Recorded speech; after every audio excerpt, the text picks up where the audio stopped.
What's up, guys? We're back again with another gym vlog, and the gym's finally open again. So we're gonna be training chest, triceps, and quads, and let's see how it goes. Upload schedule is probably gonna be a lot less videos a week than before because spring break's over. So, I gotta focus on school and stuff, and so, yeah, let's just get into it. The ironic thing is, like, when you're starting out and you really need the help, you don't get any. Nobody really understood what I was doing. You and my girlfriend or anyone that was around me didn't understand what you're doing. It's a bit strange. Why are you eating every 3 hours? Why are you doing this? Why are you just, you don't want to go out, you don't want to do anything, just doing this. This is a bit obsessive. But at the start, you get nothing, so you've got to really believe in yourself. You always got to believe in yourself, but the start is the hardest because nobody really understood what I was doing or believed that I could do it until bam.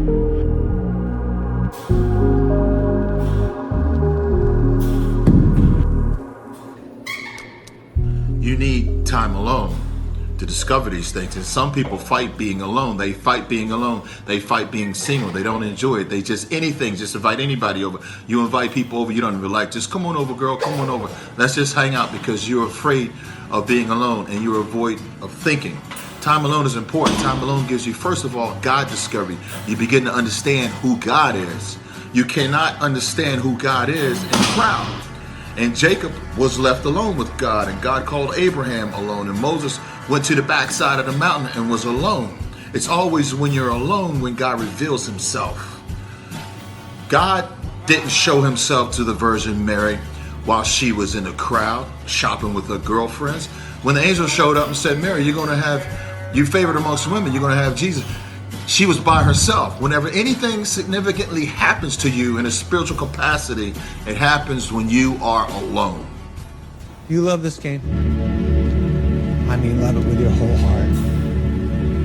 Because if you don't, let's not even bother. Let's not open that door. They're just going to slam it right in our face.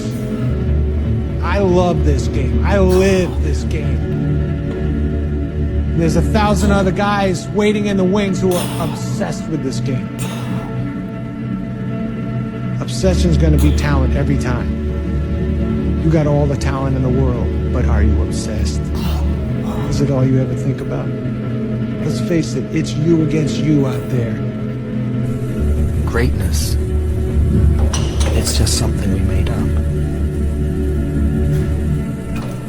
Somehow we've come to believe that greatness is a gift, reserved for a chosen few, for prodigies, for superstars, and the rest of us can only stand by watching. You can forget that. I remember I was playing a game with my 9-year-old son, John Leslie, and I beat him 10 straight games in a game called Connect 4. And finally, I said, John Leslie, I'm bored. I don't want to play you anymore. And I got up. I said, I'm ready to go to sleep now. John Leslie said, no, you can't go now, Dad. I said, why? He said, it's not over until I win. That was his attitude. We sat down and we played several other games. And finally, after the 11th game, John Leslie won, and he got up and he yawned. And he said, I'm ready to go to sleep now. And I'm saying to you, what if all of us took that attitude after we face a rejection and a no, or we have a meeting and no one shows up, or somebody say, you can count on me, and they don't Success come through? Isn't determined by 1 hour or 1 day of hard work. It's determined by constant aggression and constant tackling of whatever you're trying to achieve. Now, when I say aggressive, I don't mean violence, obviously. I mean going at it non-stop, whether you're tired, whether you're energetic. Because when you're motivated, you sometimes go over the top. Sometimes you do more than you're supposed to. But when you're not motivated, you don't get up at all. Now, you want to have discipline to do the same thing over and over and over again every single day. That's how you choose success. For years and years on end, sometimes decades, to achieve what you want to achieve. But that's what you need to do. And that's the price to pay. You got to choose your pain. Choose the pain of regret or the pain of discipline. There's no in between.